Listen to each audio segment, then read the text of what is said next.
शरणं शूरभिशरणं शूरभिशरणं शूरभिशरणं नारायणेन सव्यं व्यासेन ग्रथितां पुराणमुनिना मध्ये महाभारतम् अद्वैतामृतवर्षिणीं भगवती माष्टादशाध्यायिनीं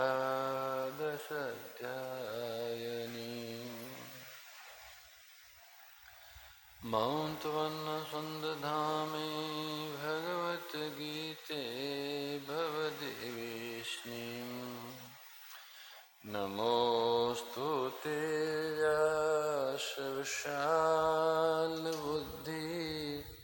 फुलालयन्दायतपत्रनेत्र येन तव्याभारतीर्पुरण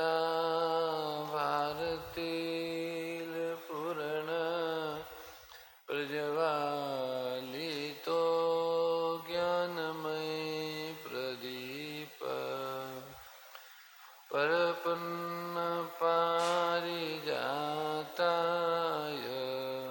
स्तोत्रवेत्रैकपाणिये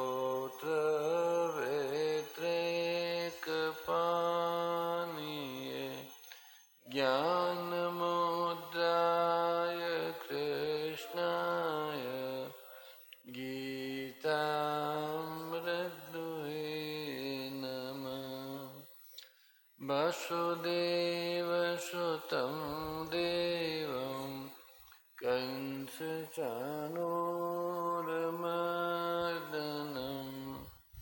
देवकी परमानन्दं कृष्णं वन्दे जगद्गुरुम् अजोऽपि सन्नव्यात्मा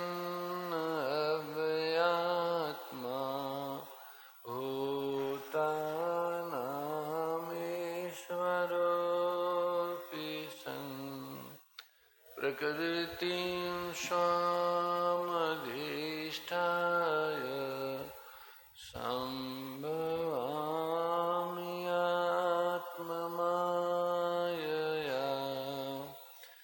यदा यदा हि धर्मस्य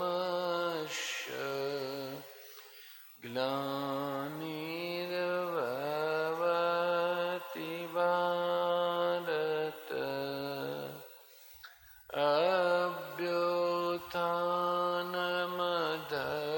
अभ्युत्थानमधर्मस्य तदात्मानं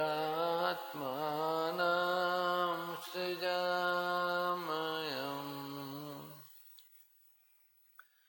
परित्राणाय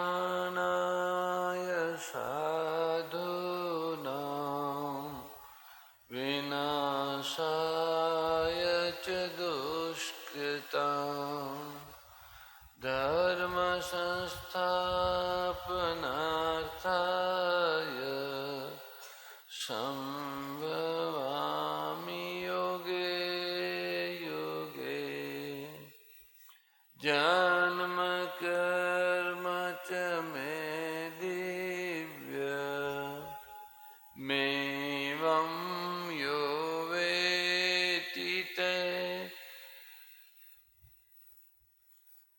त्यक्त्वा देहं पुनर्जन्म नेति मामेति सोऽर्जुन वीतरागभयक्रोधा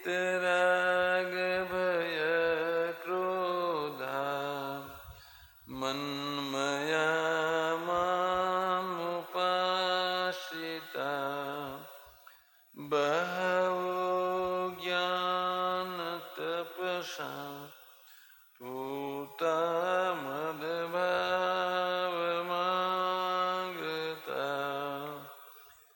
ये यथा मां प्रपद्यन्ते तांस्तथैव भजाम्यहम् मम वर्तमानमनोरथम्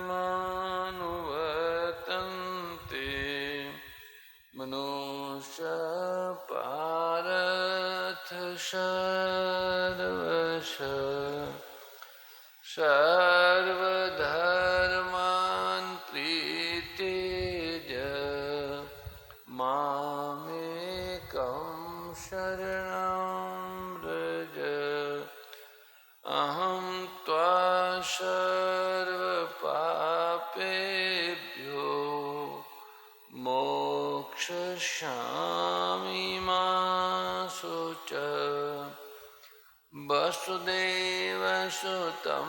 देवं कंसचाणूरमर्दनं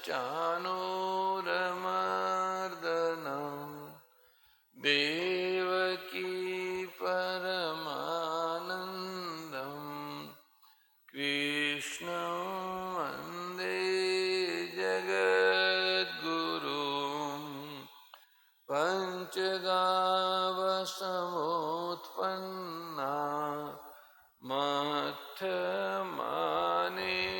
महोदधो तासां मध्ये तु यानन्दा तस्य देवे नमो नमः तस्य देवे नमो नमः। श्री राम जय राम जय जय राम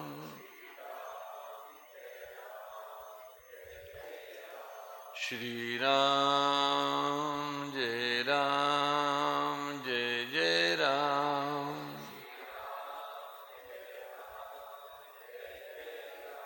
श्री राम जय राम जय जय राम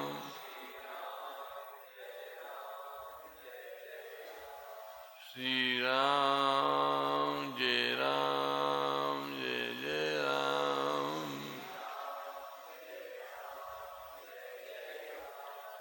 श्री राम जय राम जय जय राम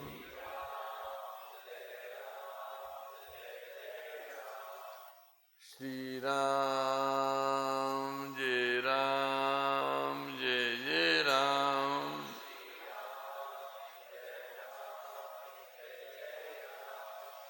श्री राम जय राम जय जय राम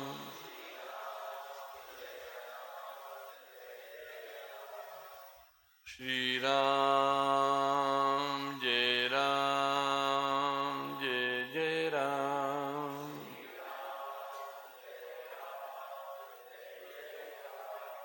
धर्म की अधर्म का प्राणियों में विश्व का गौ माता की हर हर महादेव। हे मेरे नाथ आप अपनी सुधामयी सर्वसमर्थ पतित पावनी अहेतु की कृपा से दुखी प्राणियों के हृदय में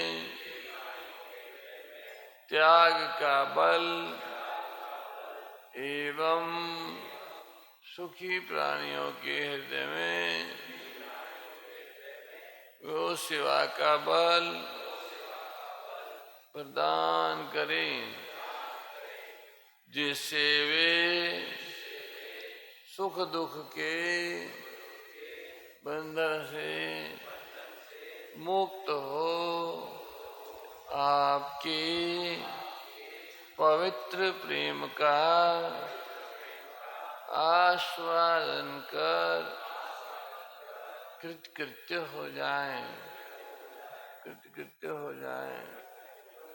हरि शरणम हरि शरणम हरि शरणम हरि शरणम हरि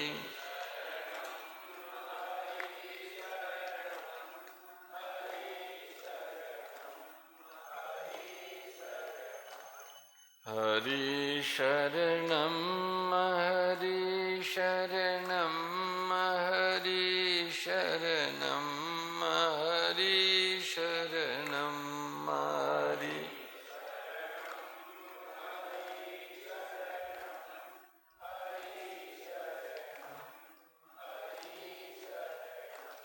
हरि शरणम हरि शरणम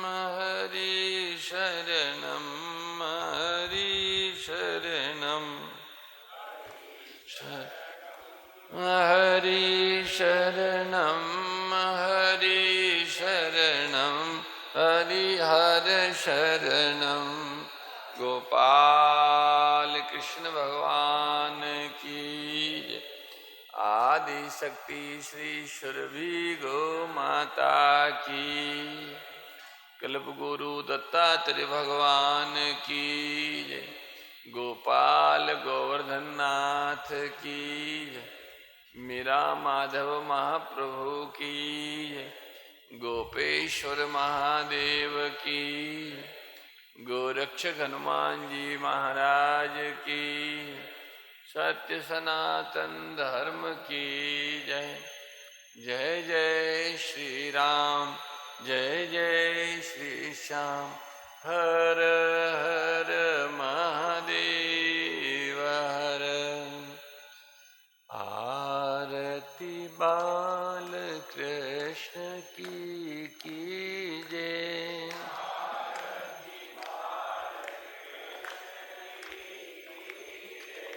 आरती ग्वाल कृष्ण की जय।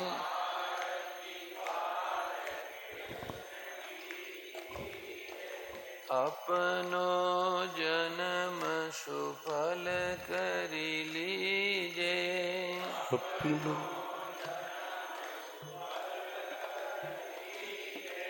आरती बाल कृष्ण की जय। आरती बाल कृष्ण की जय। माँ यशोदा को परम दुलारो।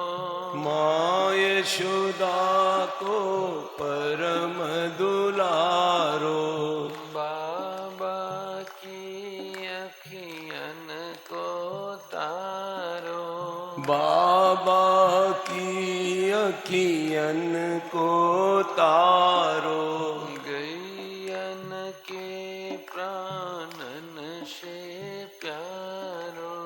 गैयन के प्राणन से प्यारो।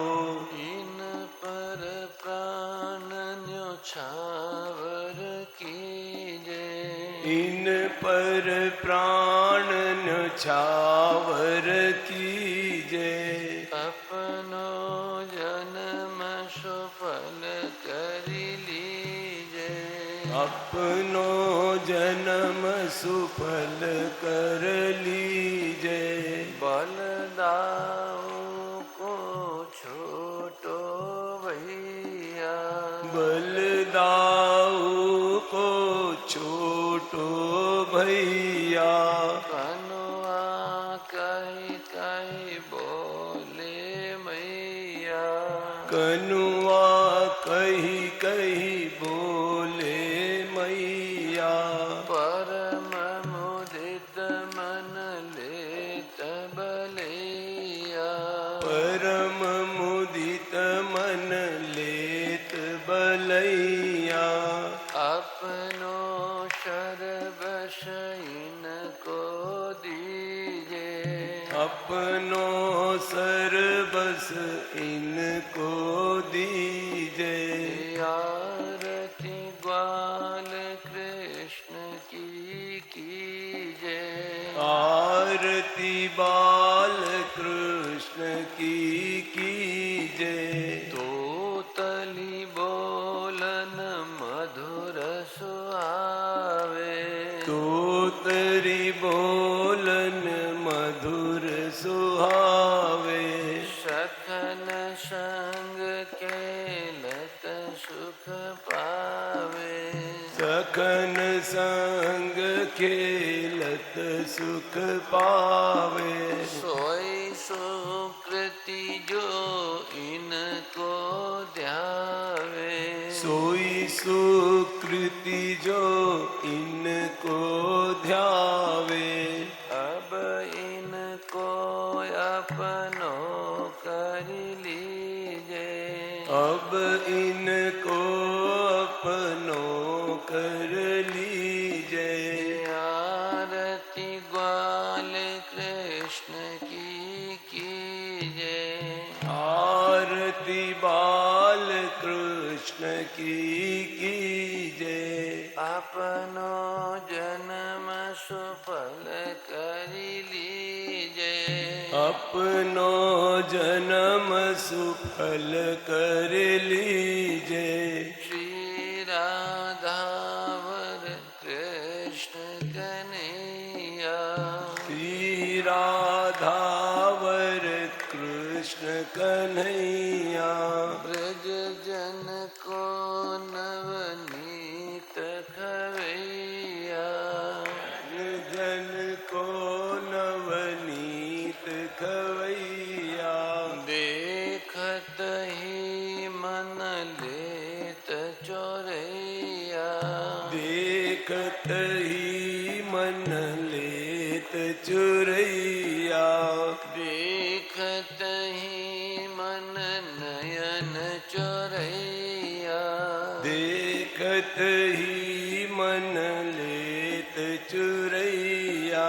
ये छवि नैनन में भरी लीजे।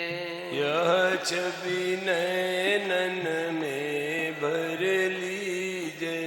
आरती बाल कृष्ण की कीजे। आरती बाल कृष्ण की कीजे।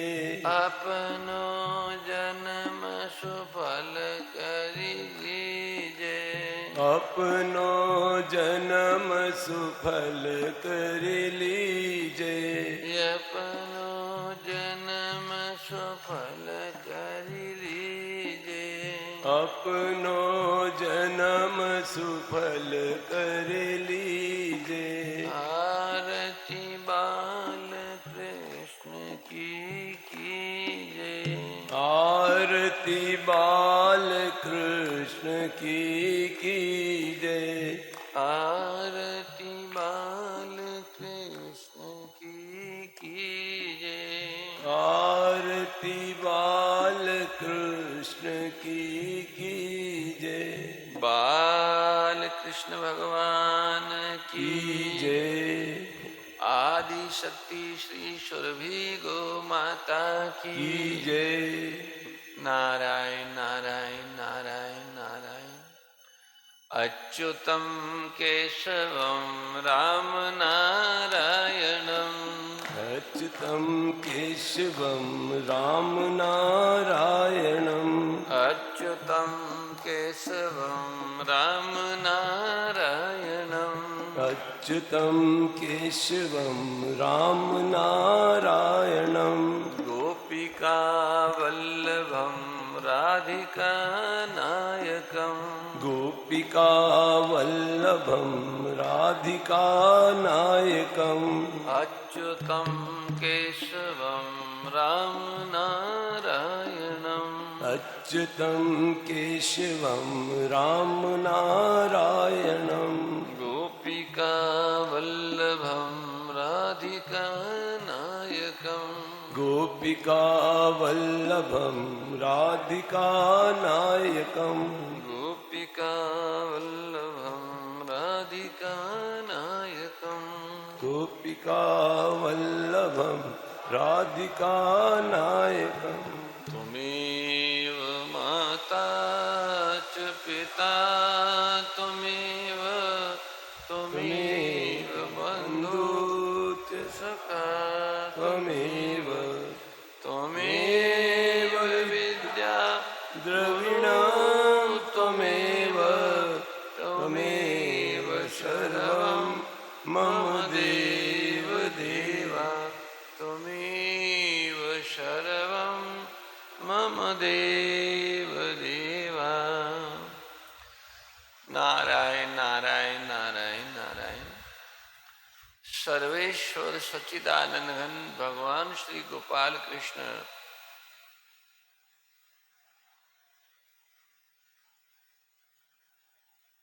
के मंगलमय दर्शन करते हुए उन्हीं की आराध्या उपास्या सेव्या पूज्या वेदरक्षणा गौमाता तथा उसके अखिल गोवंश की वंदना करते हैं।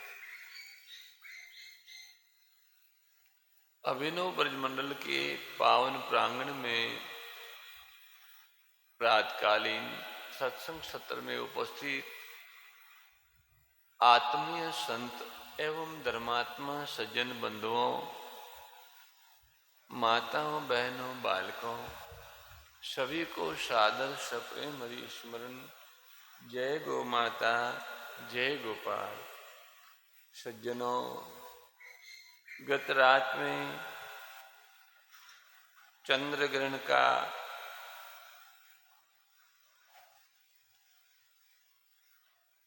प्रभाव रहा।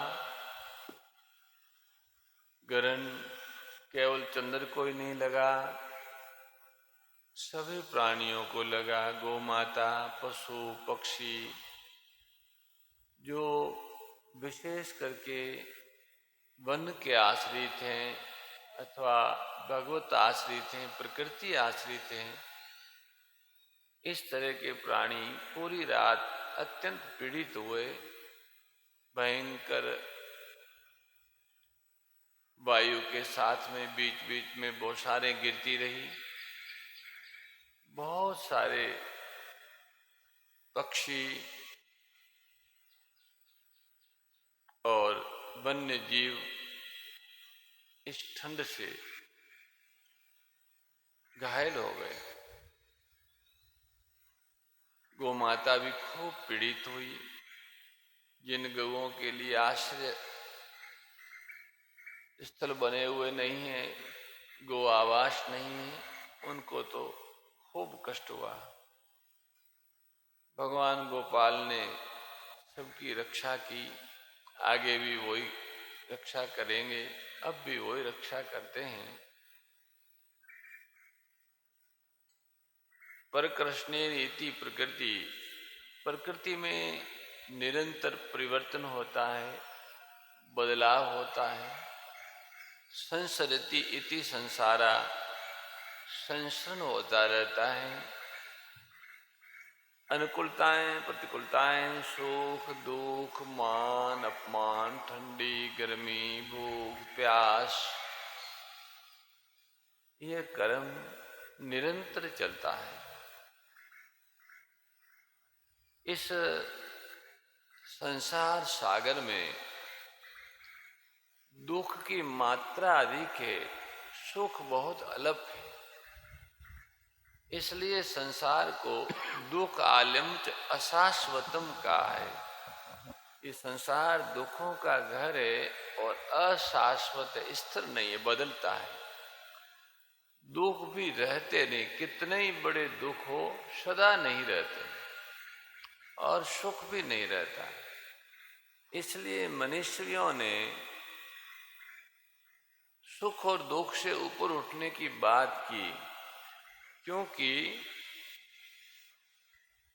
संयोगजन्य सुख, कोई ऐसा संयोगजन्य सुख नहीं है जिनमें दुख मिला हुआ न हो, यहाँ जिनके आदि और अंत में दुख न हो। 8 प्रकार के संयोगजन्य सुख माने गए हैं, उन सब के आदि और अंत में दुख है। 5 इंद्रियों के जो विषय है बहिकरण, और 3 अंतकरण, ऐसे 8 प्रकार के संयोगजन्य सुख। श्रवण इंद्रिय, घ्राण, नेत्र, स्पर्श, जीवा, मन, बुद्धि और व्यक्तित्व, इन 8 प्रकार के बहिकरण और अंतकरण से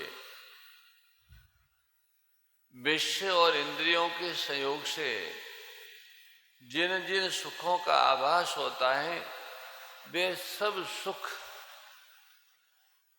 पहले और बाद में दुख रूप होते हैं।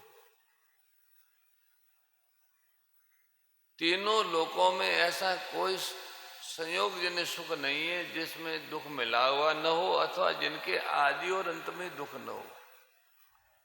इसलिए जागृत आत्माएं मनुष्य भी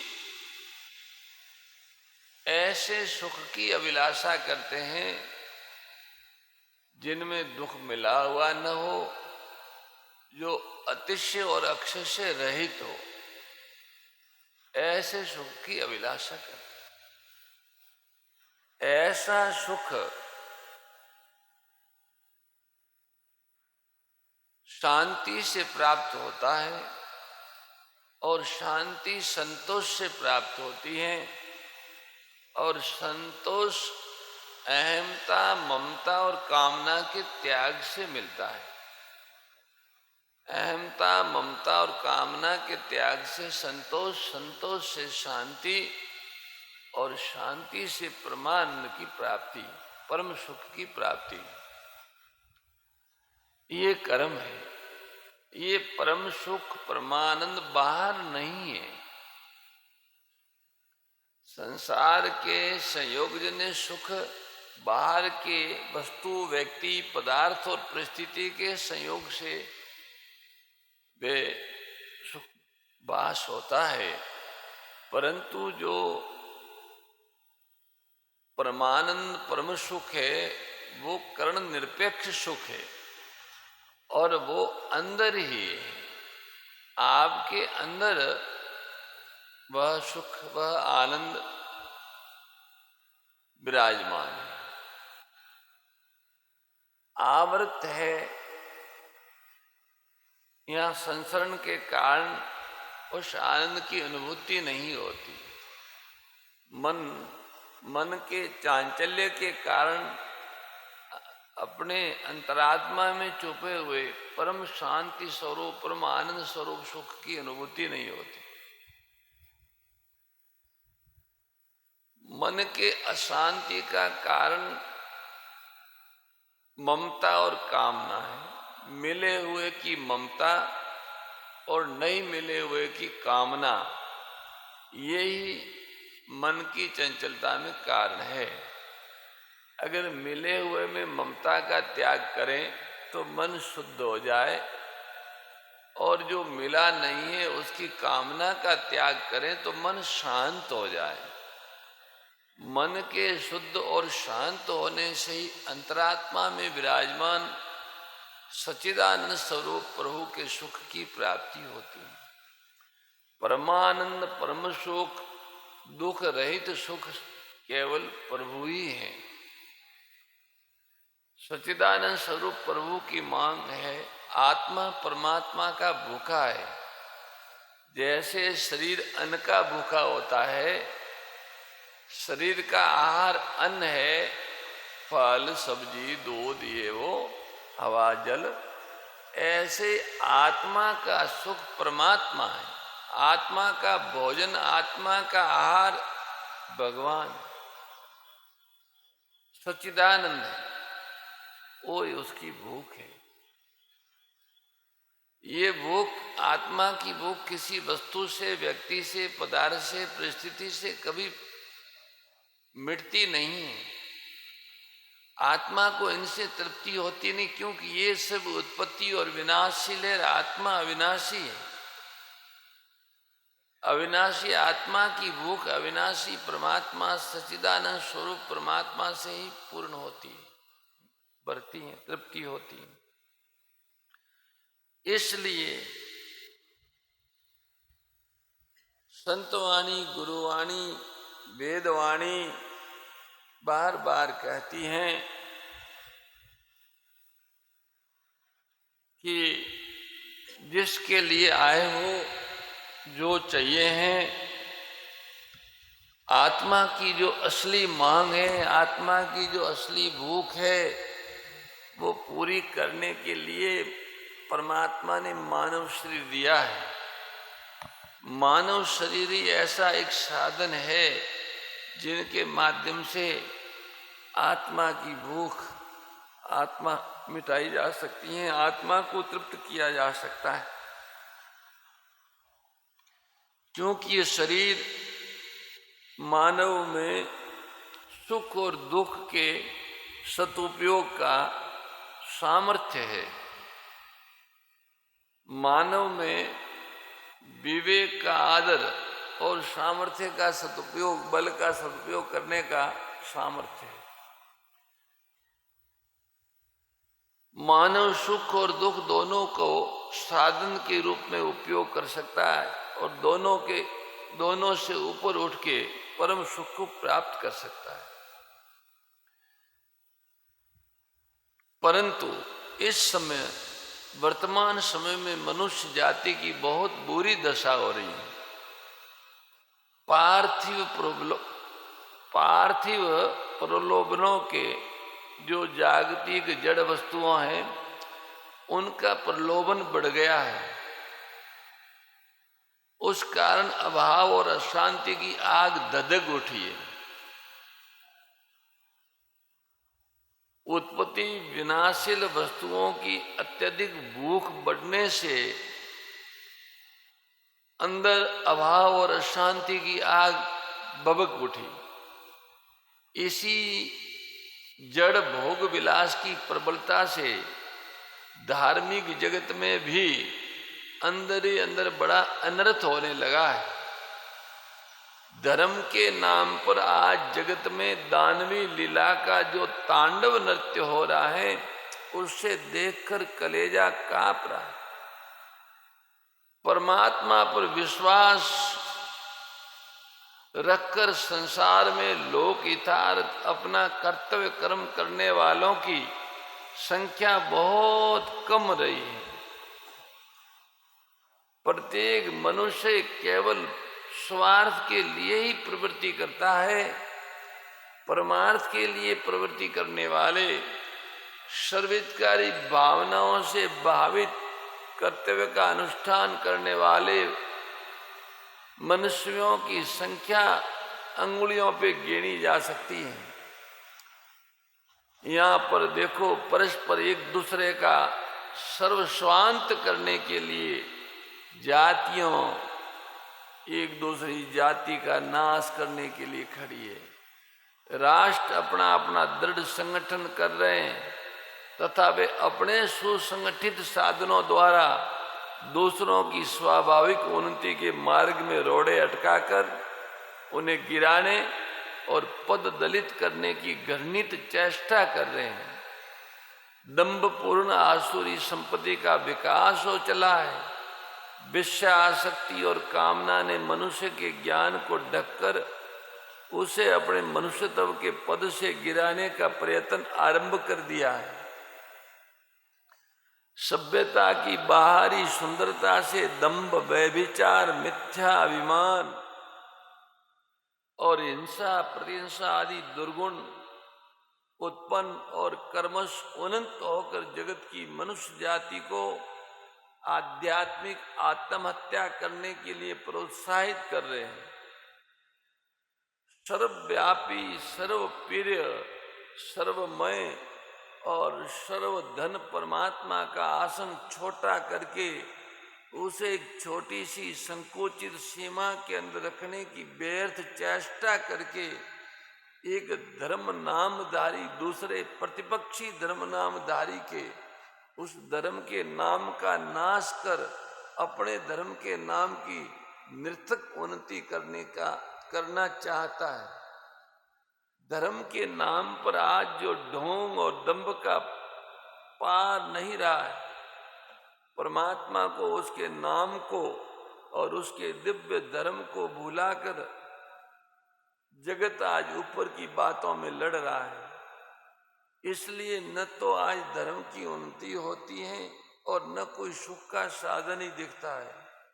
लोग समझते हैं कि ईश्वर केवल उनके निर्देश के लिए निर्देश किए हुए स्थान और नियमों में आबद्ध है, अन्य सब जगह तो उसका अभाव ही है। ऐसी स्थिति में मनुष्य जाति के कल्याण के लिए कुछ ऐसी बातें होनी चाहिए जिन पर अमल करने से सबका कल्याण हो सकता हो। इसी उद्देश्य की पूर्ति के लिए आगे संतवाणी, गुरुवाणी और वेदवाणी के सार स्वरूप 7 बातें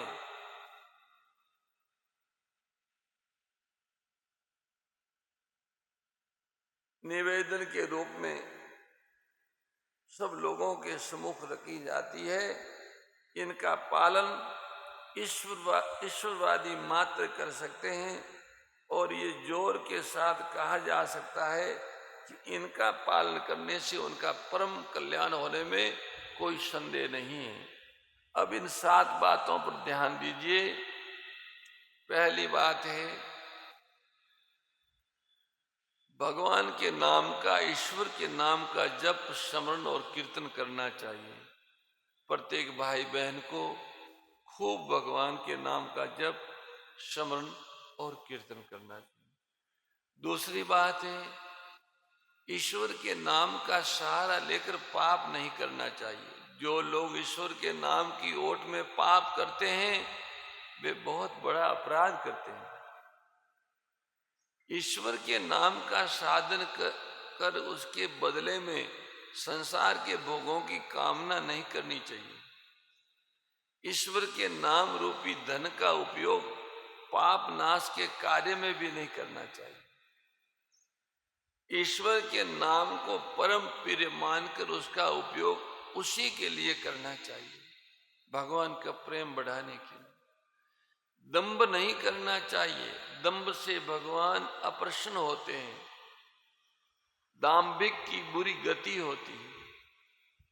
सच्चे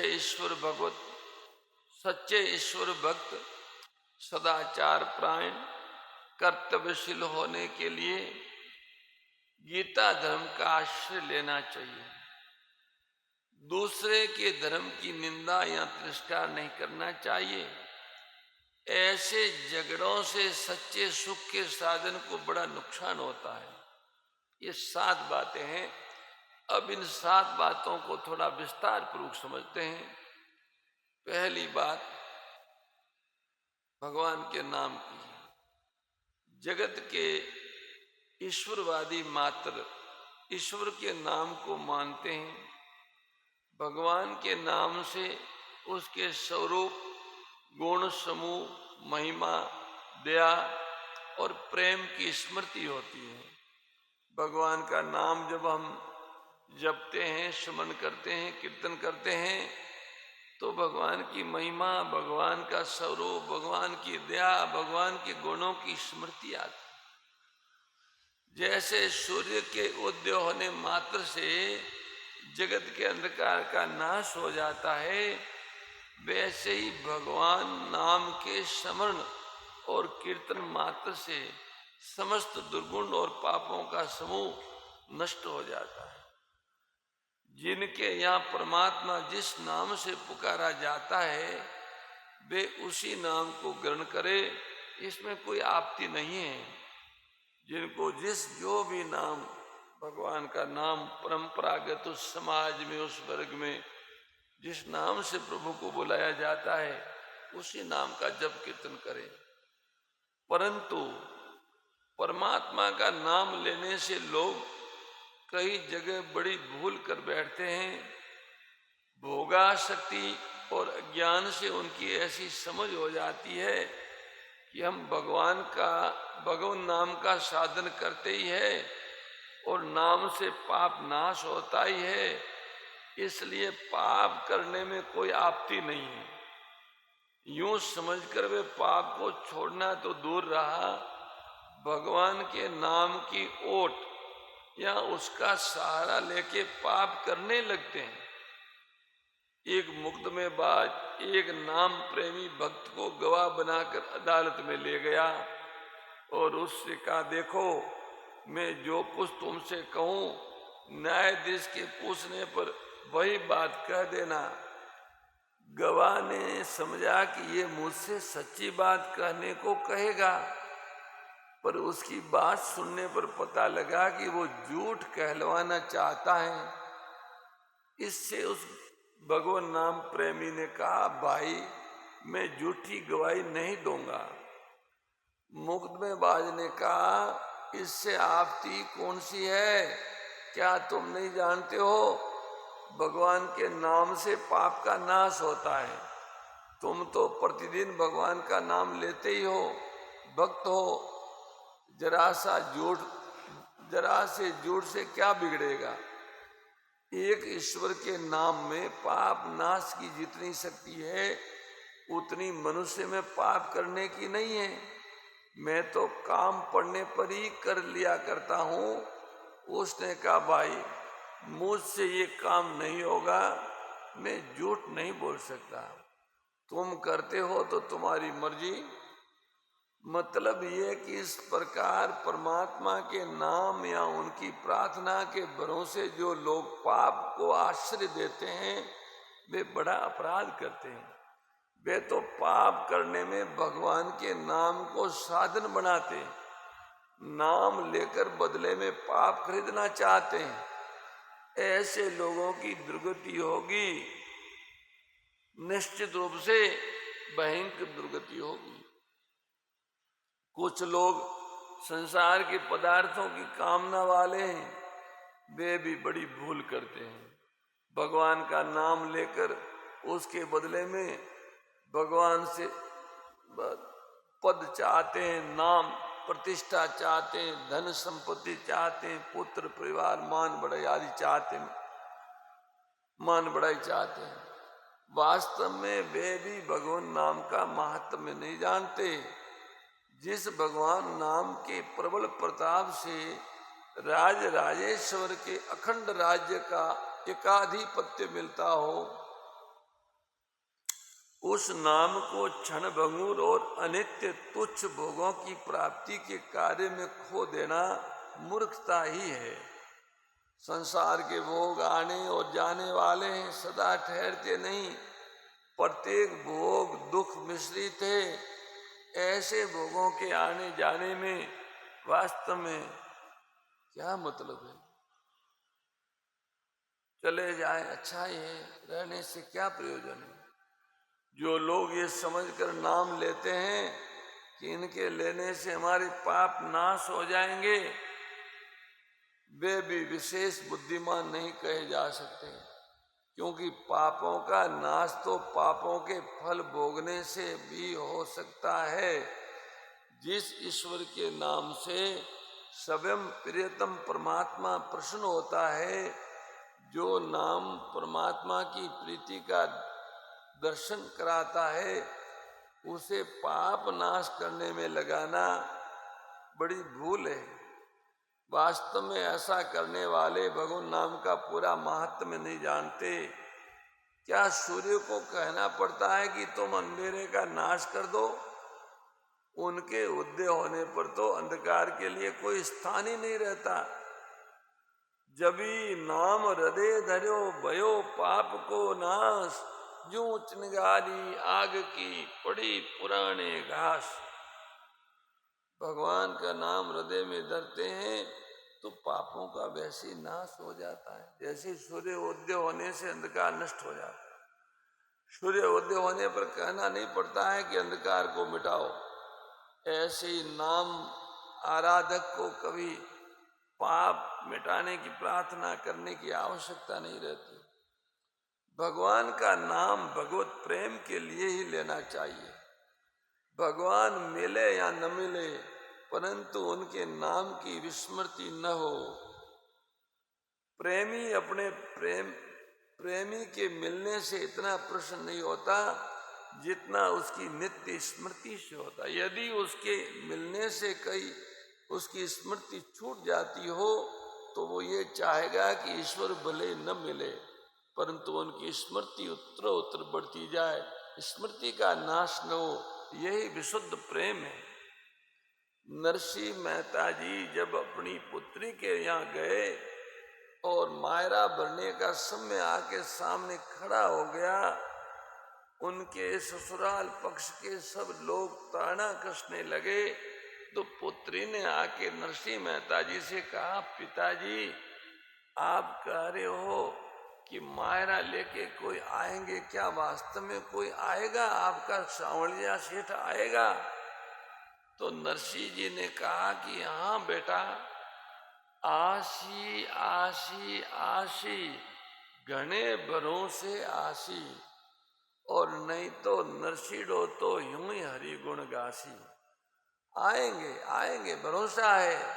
पर नहीं आएंगे तो भी मैं तो भगवान के गुणगान ही करूंगा। मैं उनको बुलाने के लिए उनका गुणगान नहीं करता, मेरा भजन नहीं छूटेगा। भक्त की ऐसी निष्ठा होती है, नाम साधन में कहीं कृत्रिमता ना आ जाए, बनावटीपना ना आवे। वास्तव में आजकल जगत में दिखावटी धर्म दंभ बहुत बढ़ गया है। बड़े बड़े धर्म के उपदेशक न मालूम किस सांसारिक स्वार्थ को लेकर कैसी कैसी बातें कहते हैं, इस बात का पता लगाना बहुत कठिन हो जाता है। इस दंभ के दोष से सबको बचना चाहिए। दंभ कहते हैं बगुला भक्ति को, अंदर जो बात न हो और ऊपर से मान बढ़ाई प्राप्त करने के लिए, किसी कार्य विशेष की सिद्धि के लिए दिखलाई जाए, वो दंभ है। दंभी मनुष्य भगवान को धोखा देने का व्यर्थ प्रयत्न कर स्वयं बड़ा धोखा खाता है। भगवान तो सर्वदर्शी होने से धोखा खाते नहीं। वो धूर्त जो जगत को बुलावे में डालकर अपना मतलब सिद्ध करना चाहता है, वो स्वयं गिर जाता है। पाप उसके चिर संगी बन जाते हैं, पापों से उसकी घृणा निकल जाती है। ऐसे मनुष्य को धर्म का परम तत्व जिसे परमात्मा का मिलन कहते हैं, कैसे प्राप्त हो सकता है? अतः इस भयंकर दोष से सर्वथा बचना चाहिए। दंभ रूपी दोष से प्रत्येक साधक को बचना चाहिए। इन सब बातों को जानकर ईश्वर का तत्व समझने और उनके अनुसार जगत में कर्म करने के लिए राह बताने वाला कोई सार्वभौम ग्रंथ संसार में चाहिए, या ऐसा कोई उपादेय सिद्ध मार्ग चाहिए जिस पर आरूढ़ होकर ठीक ठिकाने अपने पहुंचे लक्ष्य तक पहुंच जाए। इस तरह से अगर देखे, हिंदुओं की दृष्टि से ऐसे 4 ग्रंथों के नाम बतलाए जा सकते हैं जिनके सहारे, जिनके मार्गदर्शन में हम अपने लक्ष्य को प्राप्त कर सकते हैं, जो कल्याण के मार्गदर्शक का बड़ा अच्छा काम दे सकते हैं। ये 4 ग्रंथ है। पहला है उपनिषद, वेदांत। वेदांत जिसे कहते हैं वेदों का ज्ञान कांड, उपनिषद, ईसा आदि 9 उपनिषद। दूसरा है श्रीमद् भगवद गीता, तीसरा श्रीमद् भागवत, और चौथा है रामचरित्र मानस। ये 4 सदग्रंथ है। उपनिषदों में ईश, कैन आदि 10 उपनिषदों को समझना चाहिए। ये ऐसे ग्रंथ है जो मनुष्य मात्र को असली लक्ष्य तक पहुंचा सकते हैं। उपनिषदों की और गीता की प्रशंसा आज जगत कर रहा है। पाश्चात्य जगत के भी बड़े बड़े तत्वज्ञ विद्वानों ने उपनिषद और गीता धर्म को सार्वभौम धर्म माना है। यदि इन चारों का अध्ययन न हो सके तो इन चारों में एक छोटा सा किंतु बड़ा ही उपादेय ग्रंथ है गीता, श्रीमद् भगवद गीता, जिससे हम सब के काम की चीज कह सकते हैं। उसी का अध्ययन करना चाहिए। गीता का अनुवाद अनेक भाषाओं में हो चुका है। ये सार्वभौम ग्रंथ है। जिसको किसी ग्रंथ विशेष का अध्ययन न करना हो, वो गीता धर्म को ही अपना मार्गदर्शक बना सकता है। गीता धर्म का अर्थ संक्षेप में इन शब्दों में किया जा सकता है, सब कुछ भगवान का है। सब कुछ भगवान का समझकर सिद्धि असिद्धि में समभाव रखते हुए आसक्ति और फल की इच्छा का त्याग करके भगवत आज्ञा अनुसार केवल भगवान के लिए ही समस्त कर्मों का आचरण करना तथा श्रद्धा भक्ति पूर्वक मन, वाणी और शरीर से सब प्रकार भगवान की शरण होके उनके नाम, गुण और प्रभाव युक्त स्वरूप का निरंतर चिंतन करना, अथवा संपूर्ण पदार्थ मृग तृष्णा के जल की तरह, सपन के संसार की तरह मायामय होने के कारण माया के कार्य रूप संपूर्ण गुण ही गुणों में बरतते हैं। ऐसा समझकर मन, इंद्रिय और शरीर द्वारा होने वाले समस्त कर्मों में कर्तापण का अभिमान छोड़कर सर्वव्यापी सच्चिदानंद घन परमात्मा के स्वरूप में एक ही भाव से नित्य स्थित रहना, जिसमें एक सच्चिदानंद घन परमात्मा के अतिरिक्त अन्य किसी के भी अस्तित्व का भाव न रह जाए। यही गीता का निष्काम कर्म योग है और ये सांख्य योग है। यही सार्वभौम धर्म है। इसके पालन में सभी वर्ण और सभी जातियों को समान अधिकार है। सातवें बिंदु, किसी दूसरे के धर्म पर किसी प्रकार का आक्षेप न करें। ईर्ष्या, वैमनस्य और प्रतिहिंसा, इन कुभावों को परित्याग कर संसार में सबको सुख पहुंचाते हुए विचरना चाहिए। जो लोग अपने धर्म को पूर्ण बताकर दूसरे के धर्म को अपूर्ण बताते हैं, वे वास्तव में परमात्मा के तत्व को जानते नहीं हैं। यदि मैं एक धर्म का विरोध करता हूँ, उस धर्म को भला बुरा कहता हूँ, तो दूसरे के द्वारा मुझे अपने धर्म के लिए भी वैसे ही अपशब्द सुनने पड़ते हैं। इससे मैं उसके साथ ही अपने धर्म का भी अपमान करता हूँ।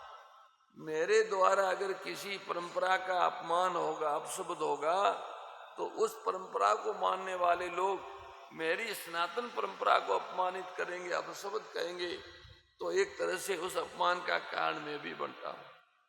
क्योंकि ऐसा करने में मुझे अपने ईश्वर को और धर्म को सर्वव्यापी सार्वभौम पद की सीमा से संकुचित करना पड़ता है। किसी न किसी अंश में सभी धर्मों में परमात्मा का भाव विद्यमान है। अतः किसी भी धर्म का तिरस्कार या अपमान करना अपने परमात्मा का ही अपमान करना है।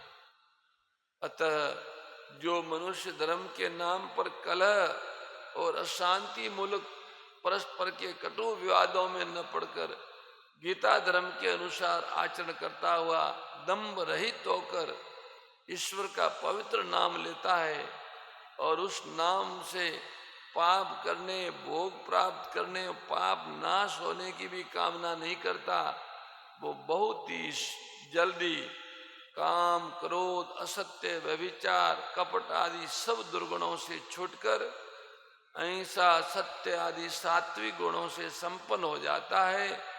सांसारिक जड़ भोगों से उसका मन हटकर सर्वदा ईश्वर के चिंतन में लग जाता है। इससे वो अपनी भावना के अनुसार परमात्मा के परम तत्व का और उसके स्वरूप का यथार्थ ज्ञान और प्रत्यक्ष दर्शन लाभ करके कृतार्थ हो जाता है। परमात्मा का नाम ऐसा वृक्षण है, उसके स्मरण, उच्चारण और श्रवण मात्र से ही पापों का नाश होता है। जो लोग स्वयं परमात्मा का नाम जप करते हैं, दूसरों को सुनाते हैं, कहीं पर भी बैठकर परमात्मा के नाम का गान करते हैं, वे अपने कल्याण के साथ साथ संसार के अनेक जीवों का बड़ा उपकार करते हैं। इसलिए सबको परमात्मा के साथ शुभ नाम की शरण लेकर सभ्यम उसका स्मरण, जप और कीर्तन करना चाहिए और दूसरे लोगों को प्रेम पूर्वक जप और कीर्तन में लगाना चाहिए। लोगों को इस तरह से ये सौभाग्य मनुष्येषु कृतार्था नरप निश्चितम स्मरन्ति ये स्मरायन्ति हरेर नाम कलो योगे। जो स्वयं स्मरण करते हैं, दूसरों को भी स्मरण कराते हैं, ऐसे कलयुग में जो मनुष्य भाग्यवान है, जो भगवान के नाम में दूसरों को लगाते हैं। इसलिए जल्दी दौड़ो, इस माया के धधकते हुए दावानल से फौरन बाहर निकलो। देखो अग्नि की प्रलयकारी लाल लाल लपटें लपक लपक कर जगत को धड़ाधड़ ग्रस रही है। प्रचंड धुएं से सभी दिशाएं छा गई है। वह गया, वो भी गया, दूसरा भी गया, तीसरा भी गया, चौथे को लपटों ने ले लिया। अफगानिस्तान टूटा, इराक फूटा, यूक्रेन नष्ट हो रहा है, क्या नहीं हो रहा, व्यक्ति राष्ट्र देश एक से एक नष्ट हो रहे हैं।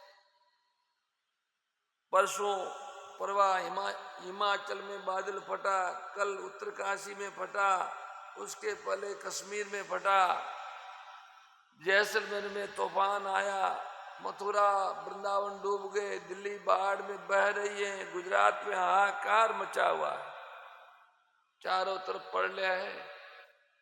परंतु आए हम अभी भी किम कर्तव्य विमूढ़ होकर पड़े बैठे।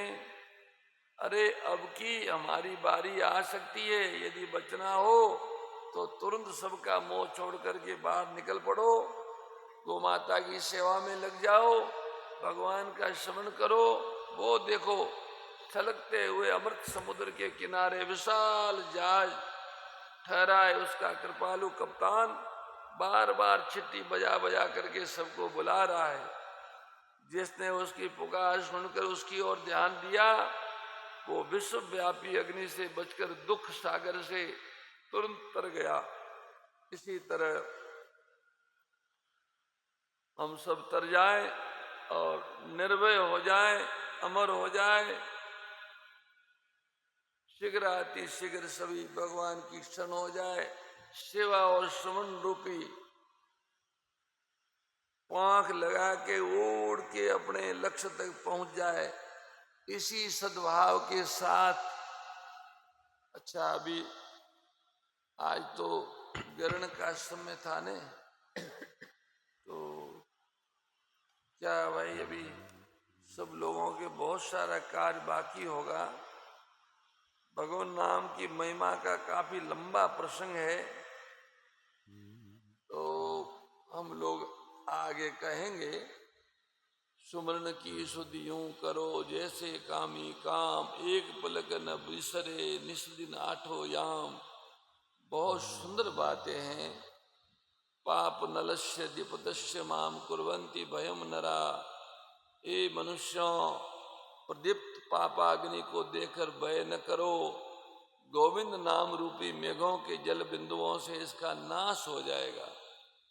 पापों से छूटकर परमात्मा के परम पद को प्राप्त करने के लिए शास्त्रों में अनेक उपाय बताए हैं। दयामय महर्षियों ने दुख कातर जीवों के कल्याण के लिए वेदों के आधार पर अनेक प्रकार की ऐसी विद्याएं बताई है, जिनका यथा अधिकार आचरण करने से जीव पाप मुक्त होकर सदा के लिए नित्यानंद परमात्म सुख को प्राप्त कर सकता है। परंतु इस समय कलयुग है, जीवन की अवधि बहुत थोड़ी है, मनुष्यों की आयु प्रतिदिन घट रही है, आध्यात्मिक आदि भौतिक और आदि दैविक तापों की वृद्धि हो रही है। भोगों की प्रबल लालसा ने प्राय सभी को विवश और उन्मत्त बना दिया है। कामनाओं के अशेष कलंक से बुद्धि पर कालिमा लग छा गई है। परिवार, कुटुंब, जातियां, देश के नाम पर होने वाली विविध भांति की मोहमयी क्रियाओं के तीव्र धार प्रवाह में जगत बह रहा है। देश और उन्नति के नाम पर धर्म, अहिंसा, सत्य और मनुष्यत्व का विसर्जन किया जा रहा है। सारे जगत में कुवासना में कुप्रवृत्तियों का तांडव नृत्य हो रहा है।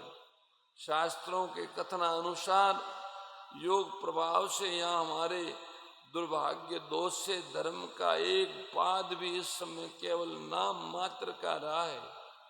आजकल के जीव धर्मानुमोदित सुख से सुखी होना ही नहीं चाहते। सुख चाहते हैं, अटल अखंड और आत्यांतिक सुख चाहते हैं, परंतु सुख की मूल भीति धर्म का सर्वनाश करने पर तुले हुए। ऐसी स्थिति में सुख के सपन में भी जगत को केवल निराशा ही हाथ पड़ती है।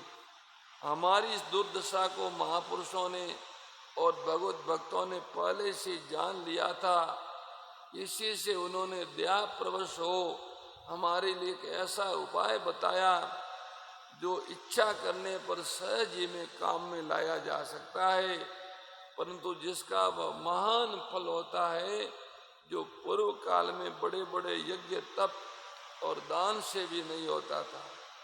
वो है हरि नाम का जप, कीर्तन और स्मरण।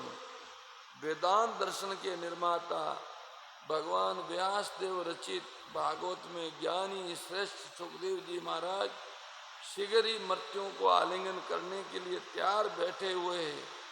राजा परीक्षित से पुकार करके कहते हैं, हे राजन, इस दोषों से भरे हुए कलयुग में एक महान गुण ये है कि केवल कृष्ण नाम के कीर्तन से मनुष्य कर्म बंधन से मुक्त होकर परमात्मा को प्राप्त कर लेता है। केवल कृष्ण कृष्ण कृष्ण कृष्ण इस तरह कृष्ण नाम का कीर्तन करते हुए मनुष्य परमात्मा की प्राप्त कर लेता है। सतयुग में ध्यान से, त्रेता युग में यज्ञों से, द्वापर में प्रक्रियाओं से जो पद प्राप्त होता था वो ही कलयुग में केवल हरि नाम कीर्तन से प्राप्त हो जाता है। इसलिए 400 वर्ष पहले बंगाल के नवद्वीप नामक स्थान में प्रेमा अवतार श्री श्री चैतन्य देव ने अवतीर्ण होकर मुक्त कंठ से इसी बात की घोषणा की थी, भय न करो, सबसे बड़ा प्रायश्चित और परमात्मा के प्रेम संपादन का परमोत्तम साधन श्री हरि नाम है। संसार वासना का परित्याग कर दृढ़ विश्वास के साथ इसी में लग जाओ और अपना उद्धार कर लो। उन्होंने केवल ऐसा कहा नहीं, बल्कि स्वयं लोगों के घरों पर जा जाकर अपने परम भागवत साथियों को भेजकर ये न के न प्रकार इन लोगों को हरि नाम में लगाया। जगाई मदाई सरीखे प्रसिद्ध पात की हरि नाम परायण हो गए। लोगों को इस सन्मार्ग में लगाने के कार्य में उन्होंने गालियां सुनी, कटुक्तियां सही, बल्कि श्री नित्यानंद और हरिदास आदि भक्तवरों ने तो भीषण प्रहार सहन करके पात्रा पात्र का विचार छोड़कर जनता में हरि नाम वितरण किया। इसी प्रकार भक्त श्रेष्ठ कबीर, नानक, तुकाराम, रामदास, ज्ञानदेव, सोपान देव, भक्तिमती मीरा जी, तुलसीदास जी, सूरदास जी, नंददास जी, चरणदास जी, दादू दयाल जी, सुंदरदास जी, सहजाबाई, दयाबाई, सखुबाई आदि अनेक भागवतों ने भी हरि नाम को ही जीवों के कल्याण का पहला और प्रधान उपाय समझा और अपनी दिव्य वाणी से इसका प्रचार किया। आधुनिक काल में भी भारतवर्ष में जितने महात्मा संत हो गए, सभी ने एक स्वर से मुक्त कंठ होकर नाम महिमा का गान किया और कर रहे हैं। जिस नाम का इतना प्रभाव, महत्व और विस्तार है, उस पर उसकी महिमा कौन कह सकता है। उनकी महिमा का कोई वारो पार नहीं है। जो संतों की कृपा और प्रेमियों के प्रेम के भरोसे पर जो कुछ सुना है वो आपको बताया जा रहा है।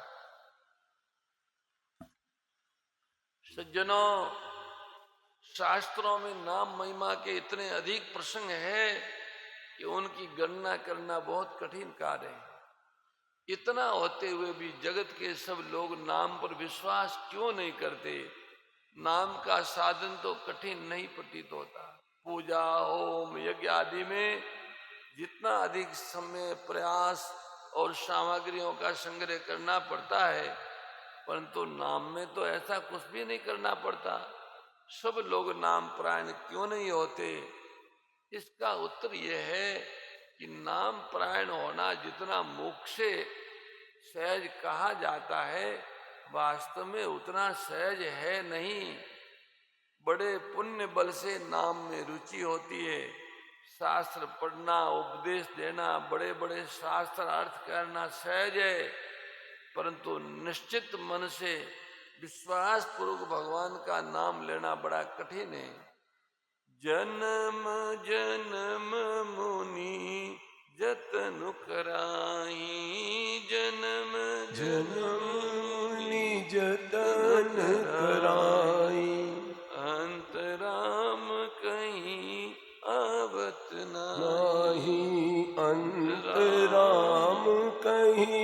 आवत नाही। कुछ लोग तो इसकी ओर ध्यान भी नहीं देते, जो कुछ ध्यान देते हैं उन्हें इसका सहजपन देखकर अश्रद्धा होती। इतने सरलता से भगवान थोड़ी मिले, ऐसे थोड़ी नाम लेने से कोई मुक्ति हो जाए, ऐसा विश्वास नहीं होता। वे समझते हैं जब बड़े बड़े यज्ञ करेंगे, तप करेंगे, बड़े बड़े सत्कर्म करेंगे, तब पापों का नाश होगा, मन की वृत्तियां शुद्ध होगी, तभी ये होगा। केवल शब्द उच्चारण या शब्द श्रवण मात्र से क्या हो सकता है, ऐसा लोग मानते हैं। वे लोग इसे मामूली शब्द समझकर छोड़ देते हैं। कुछ लोग पंडिताई के अभिमान से, शास्त्रों के बाह्य अवलोकन से, केवल वाग वितंडार्थ शास्त्रार्थ पट्टू होकर नाम का आदर नहीं करते। पाश्चात्य शिक्षा प्राप्त पुरुष तो प्राय आधुनिक पाश्चात्य सभ्यता की माया मरीचिका में पड़कर ऐसी बातों को केवल गपोड़ा ही समझते हैं। कुछ सुधार का दम भरने वाले लोग संसार का सुधार केवल हमारे बल पर होगा, ईश्वर क्या वस्तु है, उनकी आवश्यकता तो घर बार रहित सन्यासियों को है, हमें तो उससे क्या मतलब, अच्छा काम करेंगे अच्छा फल आप ही होगा, ऐसी भावना से वे नाम का तिरस्कार करते हैं। भगवान नाम का श्रवण प्राय विपत्ति काल में ही हुआ करता है, जब मनुष्य के सब सहारे छूट जाते हैं, कहीं से कोई आशा नहीं रहती, किसी से कोई आश्वासन नहीं मिलता, जगत के लोग मुख से नहीं बोलना चाहते, निर्धनता, निर्जनता, आरोग्यहीनता और अपमान से मन घबरा उठता है, दुखों की विस्मयी ज्वाला से हृदय दग्ध होने लगता है, मित्र स्नेह सौहृद और घर वालों का एकांत अभाव हो जाता है, तब प्राण रो उठते हैं, हृदय खोजता है किसी ऐसी शीतल सुरमयी वस्तु को जिसे पाकर उसे शीतलता को शांति प्राप्त हो सके। ऐसे दुःसमय में छटपटाते हुए व्याकुल प्राण स्वाभाविक ही उस अनजाने और अनदेखे प्रभु की गोद का आश्रय ढूंढते हैं।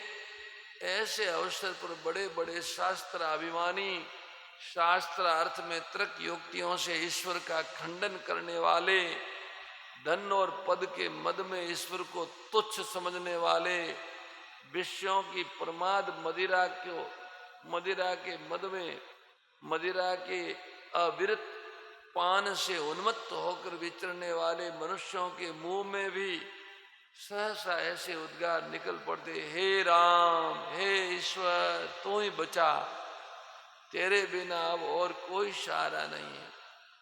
ऐसे विपद संकुल समय में जीवा सुसंता से भगवान नाम का उच्चारण करने लगती है, और ऐसे ही शोक मोहपूर्ण समय में मन और प्राण भी उसका स्मरण करने लग जाते हैं। ऐसी लोभ से तो माता कुंती ने भगवान श्री कृष्ण से विपत्ति का वरदान मांगा था। उसने कहा था कि हे कृष्ण, तेरा स्मरण विपत्ति में होता है, इसलिए मुझे बार बार विपत्ति के जाल में डालते रहो, मैं तुमसे यही मांगती हूँ। तात्पर्य यह है कि भगवान नाम का स्मरण प्राय दुख काल में होता है। दुखी, अनाश्रित और दीन जन ही प्राय भगवान उनका नाम लिया करते हैं। इसलिए कुछ लोग विषयों के बाहुल्य से मोहवश अपने को बड़ा बुद्धिमान, धन जनवान और सुखी मानते हैं। भगवान नाम लेकर अपनी समझ से दिन दुखी और अनाश्रित की श्रेणी में सम्मिलित नहीं होना चाहते। कुछ ज्ञानाभिमानी लोग ज्ञान के अभिमान से हरि नाम को गौण या मंद साधन समझकर त्याग देते हैं। जनता अधिकतर संसार में बड़े लोग कहलाने वालों के पीछे चलती है। यही सब कारण है कि सब लोग हरि नाम परायण नहीं हो रहे। एक कारण और है जिससे नाम के विस्तार में बड़ी बाधा पड़ती है, वो है नाम को पापों का साधन बना लेना, पाप नाश का। ऐसे लोग संसार में बहुत है जो पाप करने में जरा सा भी संकोच नहीं करते और समझ बैठते हैं कि नाम लेते ही पाप का नाश हो जाएगा, इसमें कोई संदेह नहीं। हरि नाम पाप रूपी घास के बड़े ढेर को जलाने के लिए साक्षात अग्नि है। बड़े से बड़े पाप नाम के उच्चारण मात्र से नष्ट हो जाते हैं। सर्वधर्म त्यागी और सर्व पाप निरत पुरुष भी यदि हरि नाम संकीर्तन करता है तो पापों से छूट जाता है। इसमें कोई संदेह नहीं है कि पूर्व के पापों का नाश करने के लिए हरि नाम सबसे बड़ा और शीघ्र फलदायक प्रायश्चित है। नाम के प्रताप से पापी मनुष्य भी भगवान के परम पद को प्राप्त हो जाता है। परंतु जो मनुष्य जानबूझकर हरि नाम की दुआई देकर मन में दृढ़ संकल्प करके पापों में प्रवृत्त होता है, ऐसे मनुष्य के पाप तो वज्र की तरह लिपाए कठोर हो जाते, उसका कोई निस्तार नहीं होता। रोग निवृत्ति के लिए ही औषध का सेवन किया जाता है, परंतु जो लोग बीमारी बढ़ाने के लिए दुआ लेते हैं उनको सिवा मरने के और क्या फल मिल सकता है। जो नाम का सहारा लेकर पापों में प्रवृत्त होता है वह अनेक प्रकार की यम यातना भोग करने पर भी शुद्ध नहीं होता। जे नर नाम प्रताप बल करत पाप नित आप, वज्र लेप अव जायते अमित दुष्कर पाप। इसमें कोई संदेह नहीं। पर स्त्रीगामी और पर पीड़नकारी मनुष्य भी हरि नाम कीर्तन से शुद्ध होकर मुक्ति को प्राप्त हो जाते हैं, इसमें कोई संदेह नहीं। भागवत के कथनानुसार चोर, शराबी, मित्रद्रोही, स्त्री, राजा, पिता, गौ, ब्राह्मण की हत्या करने वाला, गुरुपत्नीगामी, अन्याय बड़े बड़े पापों से रत रहने वाला पुरुष भी भगवान के नाम ग्रहण मात्र से तत्काल पापों से शुद्ध हो जाता है। पातक उप पातक महा जेते पातक और, नाम लेत तत्काल सब जरत खरत तही ठोर। पहले के कितने भी बड़े बड़े पाप संचित किए हो, सच्चे मन से भगवान का नाम लेते हुए सब अग्नि में ईंधन की तरह जल के भस्म हो जाते हैं। परंतु इसका ये अर्थ नहीं है कि भगवान नाम लेने वाले को पाप करने के लिए कोई छूट मिलती है। भगवान का नाम भी लेंगे और साथ साथ मनमाने पाप भी करते रहेंगे। इस प्रकार की जिनकी कुवासना है उनके लिए तो उल्टा फल होता है। नाम महिमा की दुआई देकर पाप करने वाले को नरक में भी जगह नहीं मिलती। जो लोग जानबूझ के धन के लोभ से चोरी करके, स्त्री गमन करके, क्रोध या लोभवश हिंसा करके, गुरु शास्त्रों का अपमान करके, मद्यपान, मलेच्छ भोजनादि करके, स्त्री हत्या, भ्रूण हत्या करके, गो अधिकार हड़प के, झूठी गवाही देके या झूठा मामला सजा करके राम राम कह देते हैं और अपना छुटकारा मान लेते हैं, उनके पापों का नाश नहीं होता। उनके पाप तो वज्रलेप हो जाते हैं। ऐसे ही लोगों को देखकर अच्छे लोग भी नाम महिमा को स्तुति मात्र समझकर नाम प्राण नहीं होते, परंतु ये उनकी भूल है। ये सर्वथा यथार्थ तत्व है। बड़े बड़े ऋषियों और संत महात्माओं ने नाम महिमा का प्रत्यक्ष अनुभव करके ही उसके गुण गाए हैं। अब भी ऐसे लोग मिल सकते हैं जिन्हें नाम की प्रबल शक्ति का अनेक बार अनेक तरह से अनुभव हुआ है, परंतु वे लोग उन सब रहस्यों को अश्रद्धालु और नाम अपमानकारी लोगों के सामने कहना नहीं चाहते, क्योंकि ये भी एक नाम अपराध है। अश्रद्धालु, नाम विमुख और न सुनने वाले को नाम का उपदेश करना कल्याण रूप नाम का एक अपराध है। जो नाम के रसिक है, जिन्हें इसमें असली रसास्वाद का कभी अवसर प्राप्त हो गया है, वे तो फिर दूसरी ओर भूल करके भी नहीं देखते। न उन्होंने शरीर की कुछ परवाह रहती है और न जगत की। मत वाले शराबी की तरह नाम प्रेम में मस्त हुए वे कभी हंसते हैं, कभी रोते हैं। कभी गाते हैं, कभी नाचते हैं, उनके लिए फिर कोई अपना पराया नहीं रह जाता। ऐसे प्रेमियों के संबंध में महात्मा सुंदरदास जी कहते हैं, प्रेम लाग्यो परमेश्वर सु तब भूल गयो सिगरो घर बारा। जो उन्मत फिरे जित ही तीत ने कुरही न शरीर संभारा। श्वासु श्वास उठे सब रोम चले दृग नीर अखंडित धारा। सुंदर कौन करे नवदा विधि साकी पर्यो रस पी मतवारा। वास्तव में ऐसे पुरुष ही नाम के यथार्थ भक्त है और इन्हीं लोगों द्वारा किया हुआ नाम उच्चारण जगत को पावन कर देता है। जहाँ तक ऐसी प्रेम की मस्ती न प्राप्त हो, वहाँ तक प्रेम मार्ग में भी शास्त्रों की मर्यादा का पूरा रक्षण करना चाहिए। भगवान नारद कहते हैं, नहीं तो पतित होने की आशंका है, अतएव आरंभ में अपने अपने वर्णाश्रम अनुमोदित संध्या वंदन, माता पिता आदि की सेवा, परिवार संरक्षण आदि वैदिक और लौकिक कार्यों को करते हुए भगवान नाम का आश्रय ग्रहण करना चाहिए। स्मृति विहित कर्मों के त्याग की आवश्यकता नहीं है।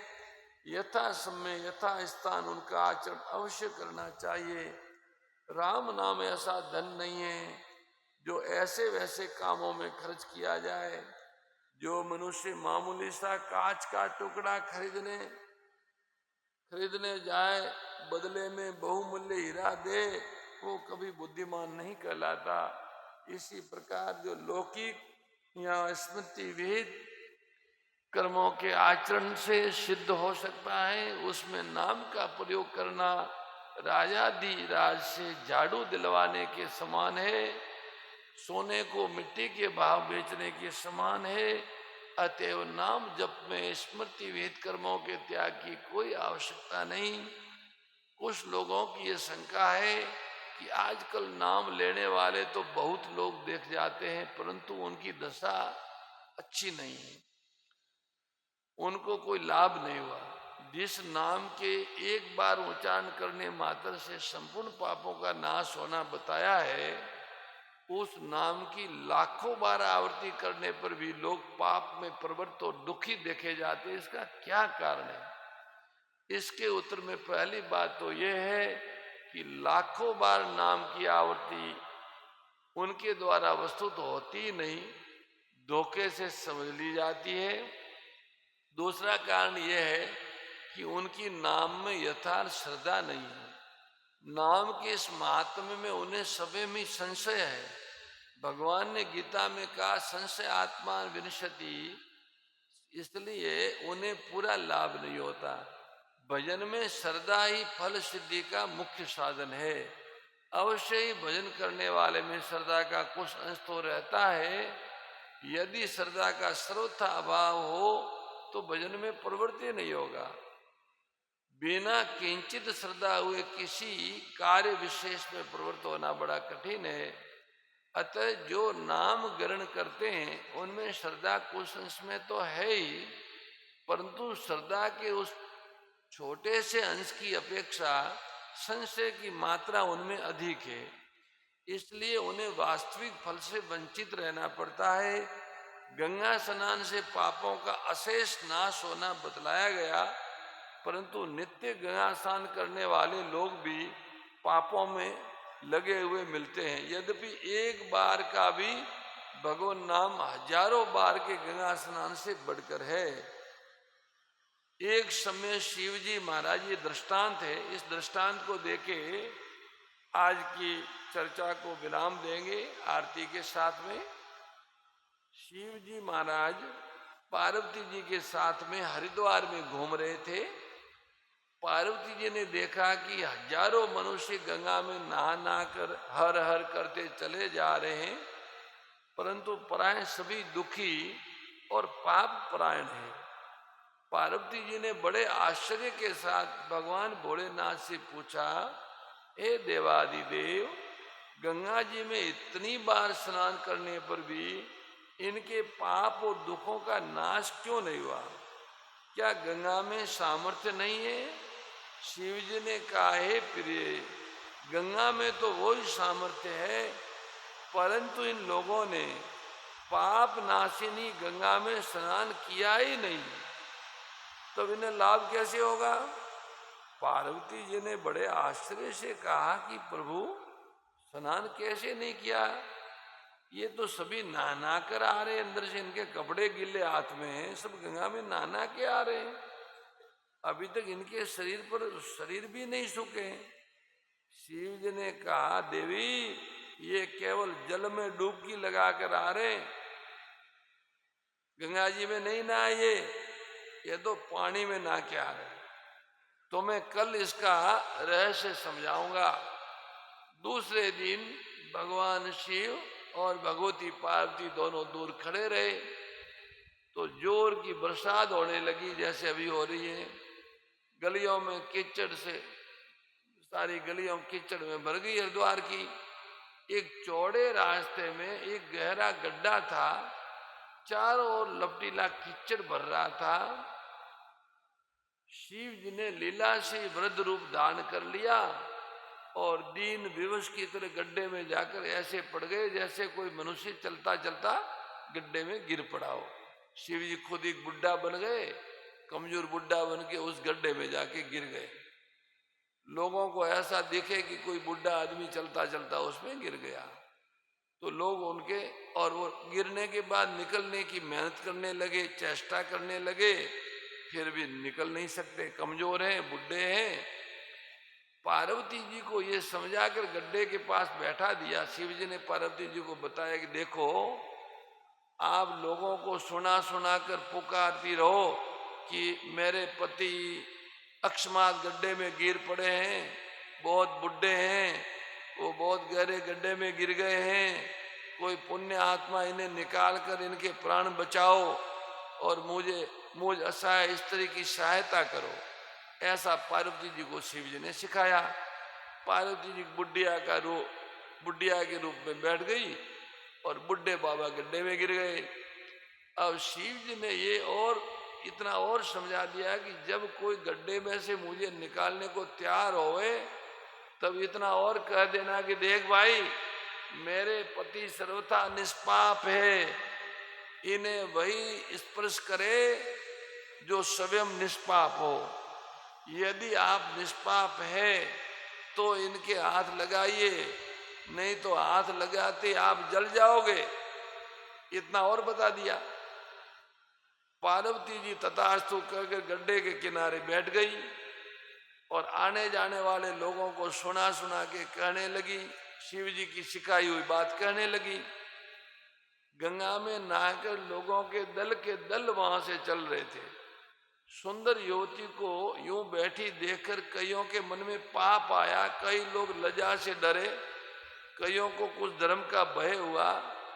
पार्वती जी तो बहुत सुंदर है, कई कानून से डरे। कुछ लोगों ने पार्वती को यह भी सुना दिया कि मरने दे बुड्ढे को, उसके लिए क्यों रोती है। आगे और कुछ भी कहा।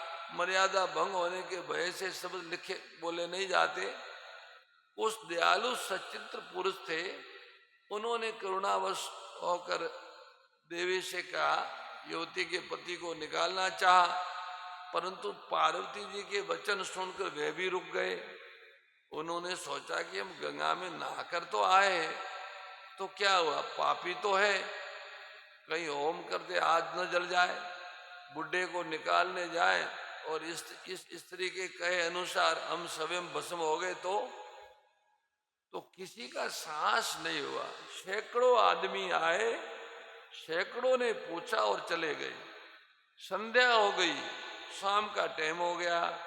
शिव जी ने कहा, पार्वती जी देखा, आया कोई गंगा में नहाने वाला। थोड़ी देर बाद में एक जवान हाथ में लोटा लिए हर हर करता हुआ निकला। पार्वती ने उससे भी वही बात कही। योग का हृदय करुणा से भर आया। उसने शिव जी को निकालने की तैयारी की।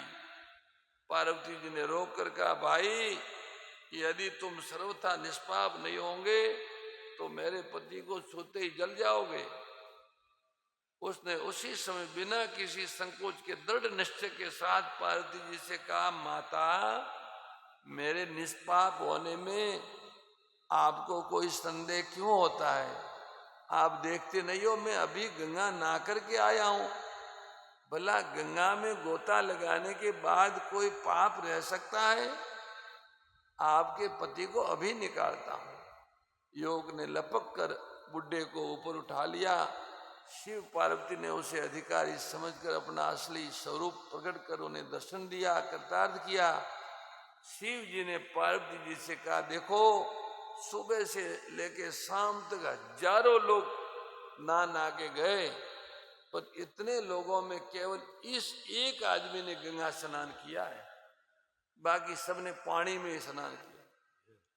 इस दृष्टांत के अनुसार जो लोग बिना श्रद्धा और विश्वास के केवल दंभ के लिए नाम ग्रहण करते हैं, उन्हें वास्तविक फल नहीं मिलता। परंतु इसका मतलब ये नहीं कि नाम ग्रहण व्यर्थ जाता है। अवश्य कालांतर में उसका फल मिलता है, परंतु जैसा चाहिए वैसा नहीं होता। दंभा अर्थ नाम लेने वाले भी संसार में पूजे जाते हैं, उनके पापों का नाश भी होता है, परंतु अनंत जन्मों के संचित और इस समय भी लगातार होने वाले अनंत पाप श्रद्धा रहित नाम से पूरे नष्ट नहीं हो पाते। नाम से पूरा फल प्राप्त न होने में श्रद्धा के अतिरिक्त एक और प्रधान कारण है, साधक का सकाम भाव, जिस पर हम लोग चर्चा करेंगे। 10 प्रकार के नाम अपराध होते हैं, उन पर भी हम चर्चा करेंगे। आज तो नाम स्मरण के साथ, नाम संकीर्तन के साथ आज की सत्संग को यहीं विराम देते हैं। राम श्री राम, राम श्री राम, राम श्री राम, राम श्री राम, राम श्री राम, राम श्री राम, राम श्री राम, राम श्री राम, राम श्री राम, राम श्री राम, राम श्री राम, राम श्री राम, राम श्री राम।